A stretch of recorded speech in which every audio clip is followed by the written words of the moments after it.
오늘 주일에 주시는 말씀은 신약성경 마태복음 5장 21절에서 26절까지 말씀으로 타오르는 불은 처음에 꺼야 합니다 라는 제목으로 은혜 나누고자 합니다. 오늘 본문은 예수님께서 산상수훈에 나오는 가장 중요한 교훈입니다. 인간의 내면 세계에 누구나 타오르는 분노의 불길이라는 것이 있습니다. 그 타오르는 분노의 위험성에 대비하여 감정을 대처하는 방법과 그 결과를 보여줍니다. 그것이 무엇입니까? 먼저 주님은 사람을 미워하는 마음, 분노는 살인의 근원인 것을 지적하고 이 분노라는 것이 형벌의 멸망의 원인이 될 수 있다는 것을 말씀하십니다. 하나님께서 주신 그 십계명은 본래적인 뜻과 원칙이 있습니다. 그러나 사람들이 그 본질적인 뜻에 어긋나 형식적으로 지키게 되었습니다. 형식적인 뜻을 따라 지키면 그 사람의 마음과 정신세계에 문제가 발생합니다. 예수님이 오셔서 바로 수많은 서기관들과 제사장들과 율법사들이 범했던 잘못을 지적하셨습니다. 모세율법은 사람의 겉으로 드러나는 행동을 금지시켰습니다만 주님께서는 겉으로 드러난 행동에 대한 사람의 마음의 내적인 근원을 금지하십니다. 살인이란 칼이나 무기로 사람을 죽이는 행위입니다만 그러나 사람을 미워하는 것인 분노도 똑같이 사람을 간접적으로 죽이는 것이라고 하십니다. 요즘에 인터넷 댓글을 보고 비방하는 글을 보고 사람이 고통을 느끼다가 결국에 목숨을 끊는 사람들을 봅니다. 결국 인터넷 댓글이 사람을 죽이는 무기인 것입니다. 이처럼 살인하는 사람의 정신세계 속에는 잘못된 자아가, 거짓된 자아가 자리 잡고 있습니다. 먼저 그 가짜 자아가 미워하는 감정을 일으키게 해요. 원죄의 뿌리는 미움입니다. 사람의 마음에서부터 살인이 나온다는 거예요. 아벨과 형과의 관계에서 동생이 살해당해 죽게 되었습니다.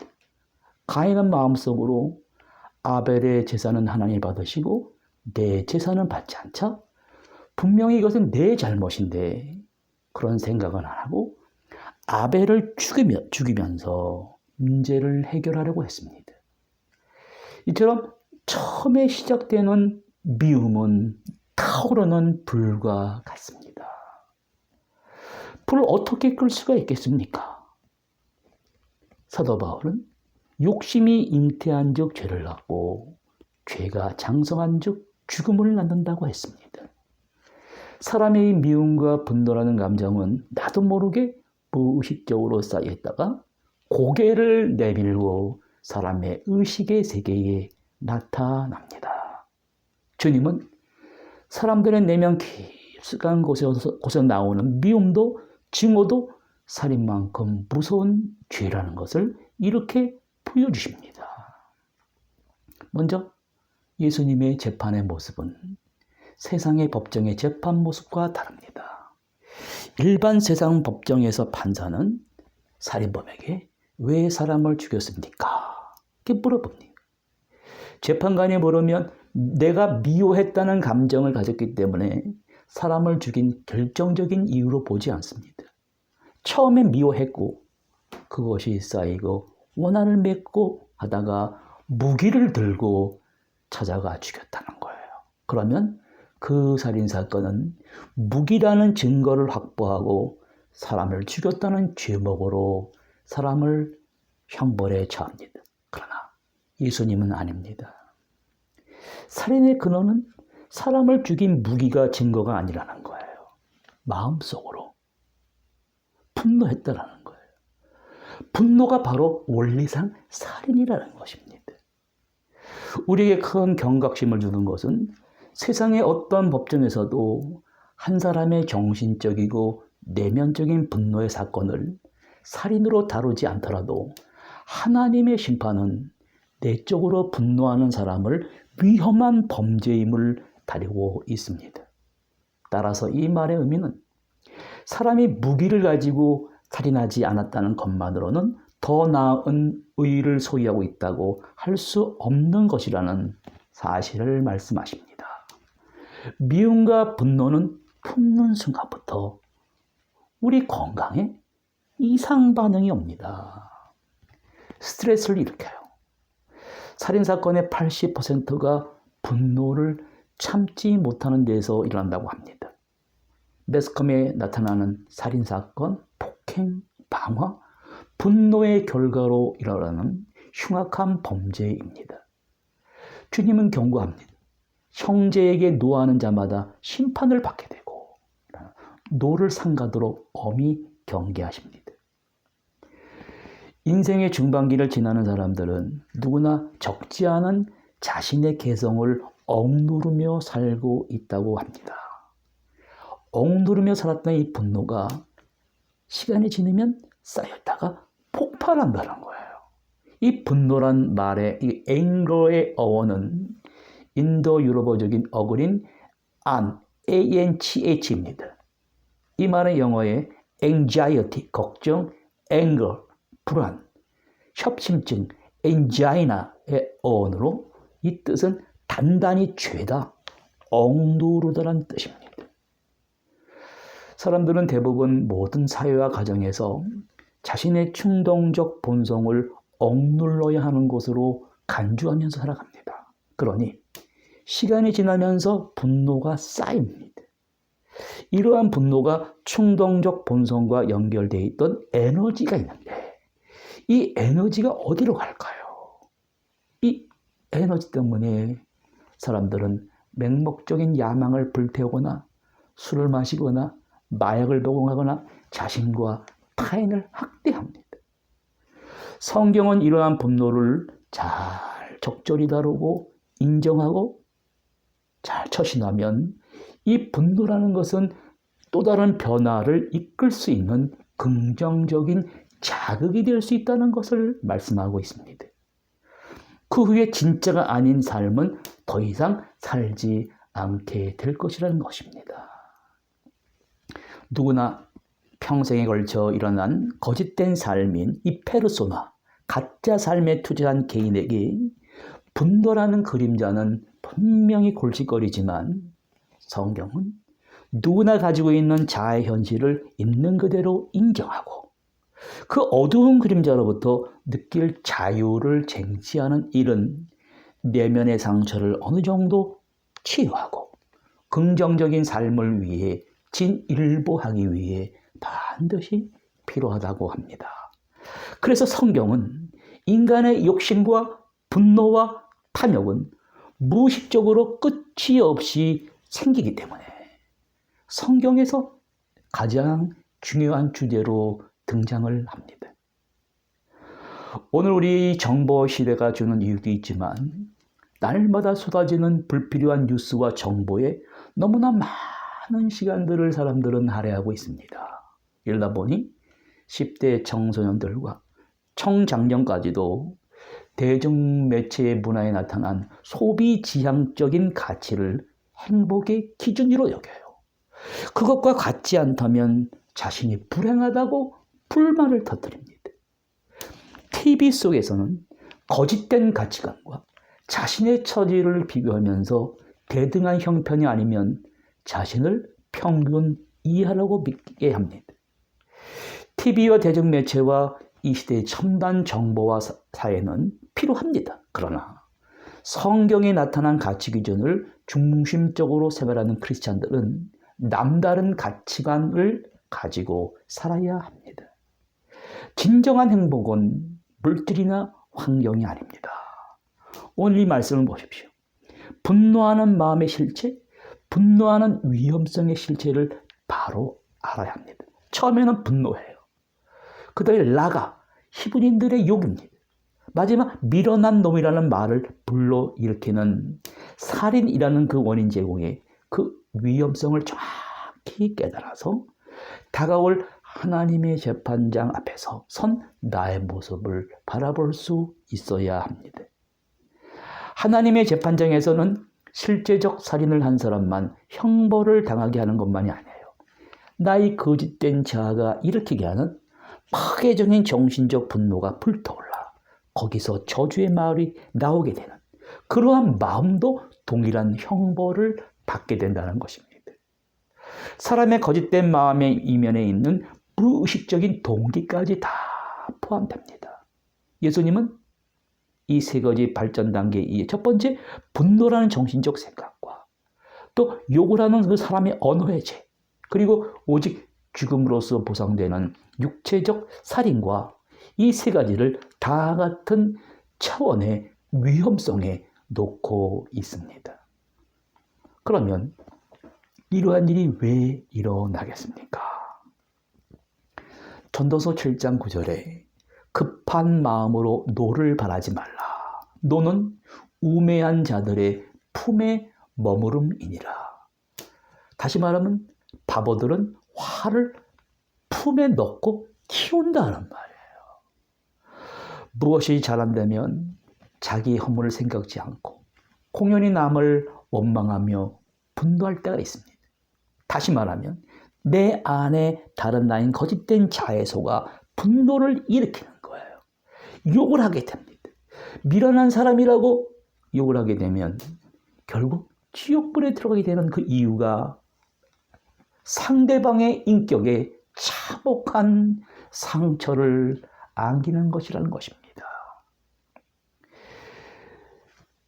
이렇게 분노가 위험하고 어리석은데 불구하고 모든 사람들이 다 이 점에서 실패합니다. 주님께서 이 세상에 오신 이유는 율법을 온전케 하기 위해서 오셨습니다. 우리의 인격을 보호하시기 위해서 거짓 증거하지 말라는 울타리를 만들어 주시는 거예요. 우리의 생명을 보호하시기 위해.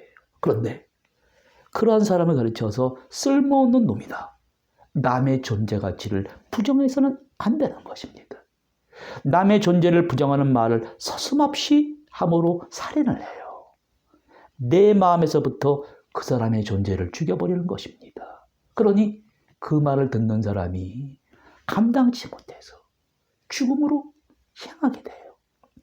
우리의 자녀들이 부모가 사랑하는 말, 축복하는 말을 하니까 자녀들이 잘 자라고 존재 가치가 살아납니다. 반대로 너는 매일 왜 실수만 하니? 왜 세상에 태어나 말썽만 부리니? 이런 소리를 하게 되면 그들의 마음에 이 소리가 박힙니다. 어떻게 자녀들에게 효도하라고 할 수 있겠습니까? 자녀들은 나는 죽어야 된다. 내가 왜 세상에 태어났는가 하면서 자학하게 됩니다. 모세를 생각해 보십시오. 하나님께 큰 책망을 받고 가나안 땅에 못 들어갔어요.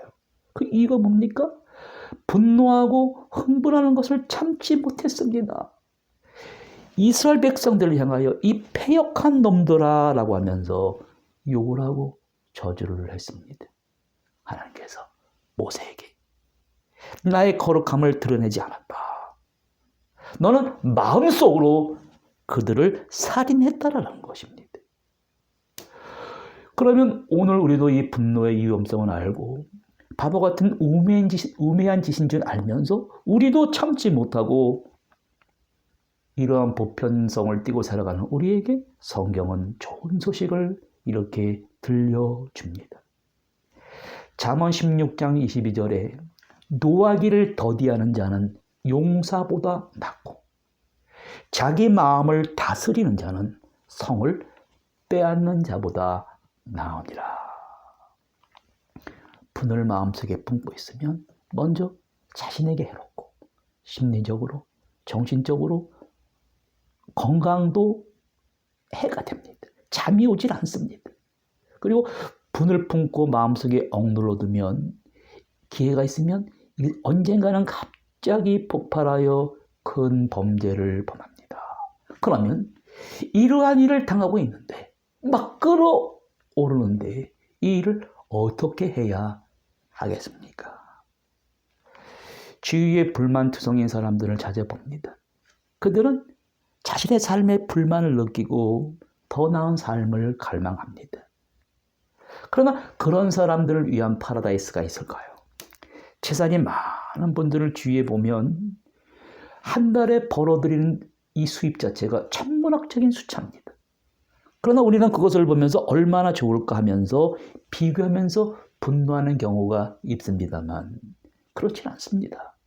그들의 이야기를 들어보면 온갖 문제에 시달려요. 골치가 아파요. 병원에 다니고 수면제를 먹어야 잠이 듭니다. 왜 그렇습니까? 무엇인가 그 사람의 마음을 무겁게 억누르고 있습니다. 그것을 빅터 프랭클이라는 사람은 실존적 공허감이라고 했습니다. 이 실존적 공허감이 찾아오면 그 사람을 짓눌러서 숨을 쉬지 못하게 합니다. 이것이 왜 생겨났는가? 이것은 인류의 역사가 시작될 때 하나님이 주신 가장 중요한 하나님의 형상, 이마고 데이 중에서 흙으로 만든 인간에게 주어진 하나님의 형상이 있는데 고귀한 본능 중에 하나를 잃어버리게 됐다는 것입니다. 좋지 않은 본능에 따라 행동하고 그러면 자신을 안전하게 지킬 수 있는 그러한 본능을 잃어버렸다는 거예요. 낙원에서 얻을 수 있는 안전함은 이제 영원히 인간에게 불가능한 것이 되었습니다. 인간은 그 본능을 얻기 위해 오늘 사느냐 죽느냐 선택하는 상황에 놓이게 됐습니다. 그래서 쇼펜하우어가 일찍이 간파한 말이 있습니다. 인간의 고민은 고민과 권태의 양극 사이를 끊임없이 오가도록 운명 지어진 존재라는 거예요. 그래서 정신과 의사를 찾는 사람들이 많이 있어요. 소득이 늘어나는 반면에 여가 시간이 늘어나면서 그 여가 시간을 어떻게 보내야 할지 모른다는 거예요. 실존적 공허에 대해 먼저 정확한 이해가 있어야 됩니다. 사람들이 삶의 의미를 찾다가 의지가 좌절되면 이 실존적 공허라는 것은 가면을 쓰고 위장한 형태로 나타나 그 좌절을 보상받으려고 합니다. 돈에 대한 욕구, 쾌락에 대한 욕구, 자리를 잡고 있는 것, 성적인 탐닉에서 그 보상을 찾으려고 하는 사람들이 바로 실존적 좌절을 겪은 사람들인 경우가 많습니다. 사람들이 세상에 태어나 이 실존적 공허라는 좌절을 겪고 거기서 벗어나는 길은 무엇입니까? 성경의 가르침에서 볼 수 있듯이 분노의 감정을 조절하는 것이 어떻게 가능한 것일까요? 빅터 프랭클은 두 가지 인생의 질문을 던집니다. 여기에 분노와 짜증 같은 힘든 상황을 선물로 보고 그 고난을 통해 새로운 도덕적 가치를 획득할 기회로 잡을 것인가? 아니면 반대로 눈에 보이는 자기 이익과 보존을 위한 치열한 싸움에서 사람의 인간의 존엄성을 잃어버리고 동물과 같은 존재가 될 수 있는 기회를 잡을 것인가? 결정할 선택권이 인간에게 주어졌다는 거예요. 이 결정은 그가 자신의 실현을 가치 있는 것으로 믿느냐 아니냐를 판가름하는 결정이기도 합니다. 성경은 이런 모습을 보여줍니다. 마지막 날 펼쳐질 하나님의 대법정의 판결의 모습이 나오는 거예요. 죄인들이 법정에 섰습니다. 죄목이 뭔지를 아세요?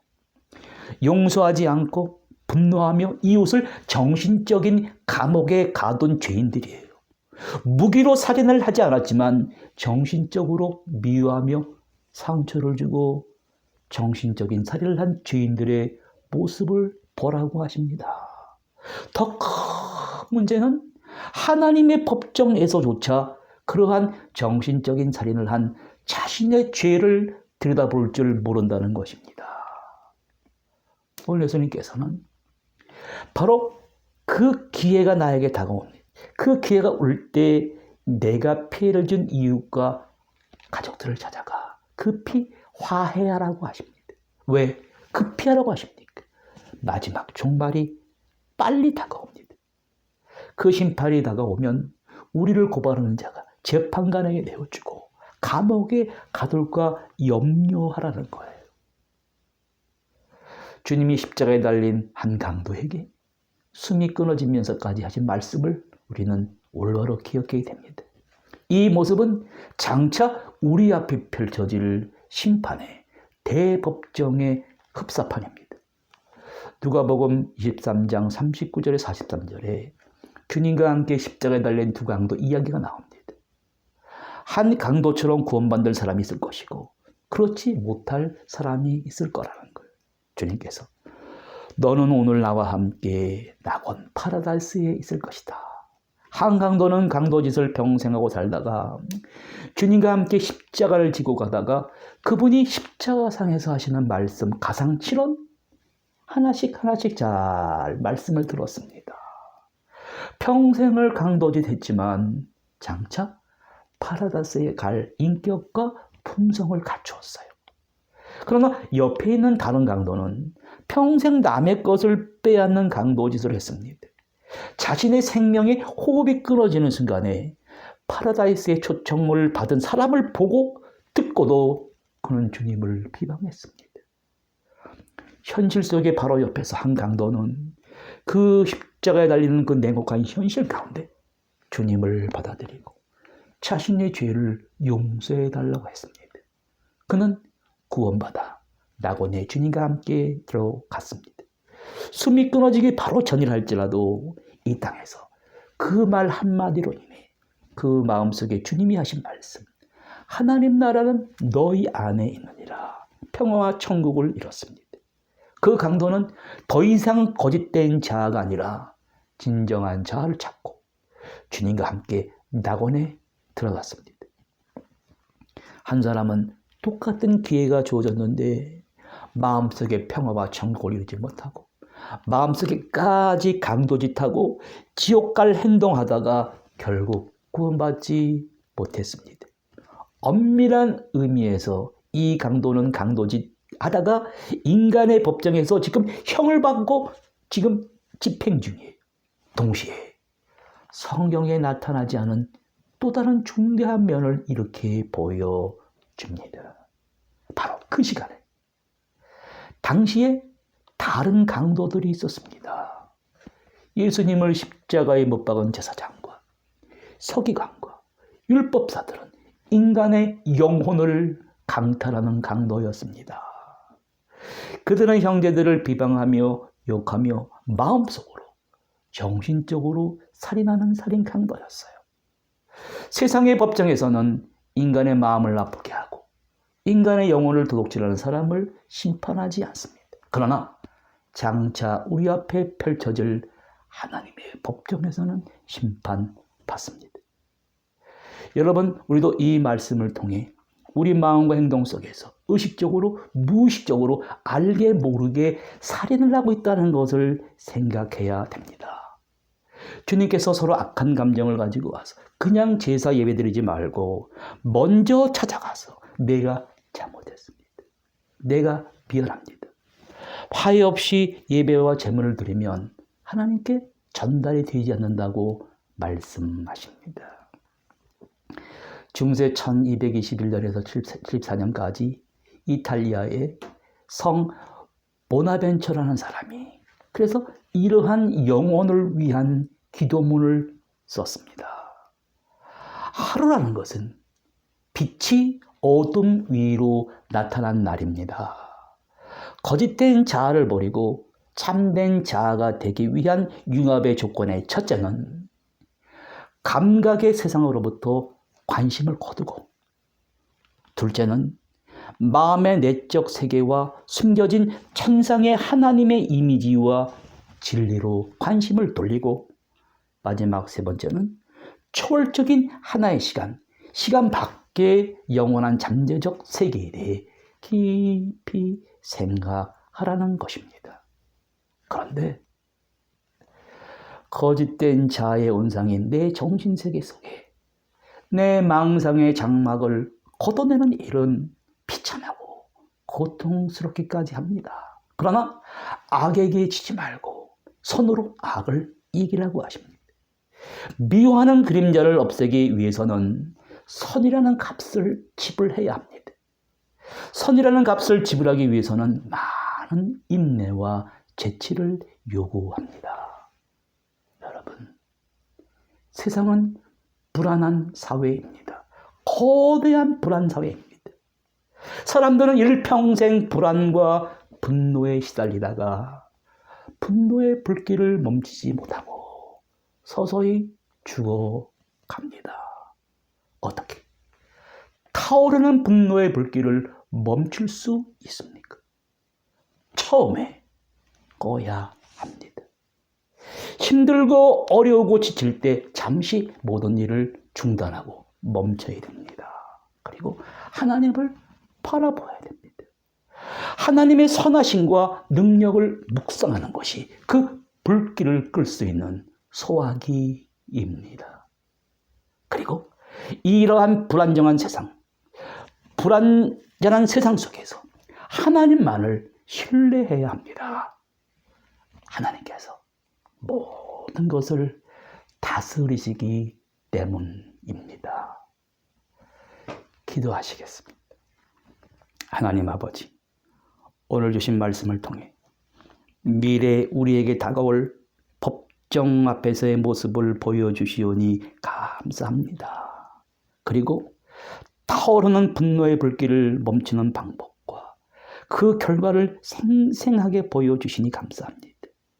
더 이상 거짓된 자아가 일으키는 분노의 위험을 막고 속지 말게 하여 주시고 그리스도 안에서 참된 자기를 발견하고 우리 정신과 마음을 더 이상 타오르는 분노의 족쇄로부터 자유하게 하여 주시옵소서.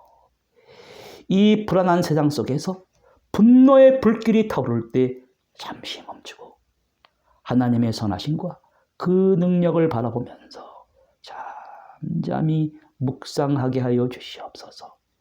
동시에 그 불길은 속히 사라지게 하여 주시고 보다 크신 하나님의 아름다운 세계가 우리 앞에 펼쳐져 있음을 바라보게 하여 주시옵소서. 예수 그리스도 이름으로 기도드립니다. 아멘.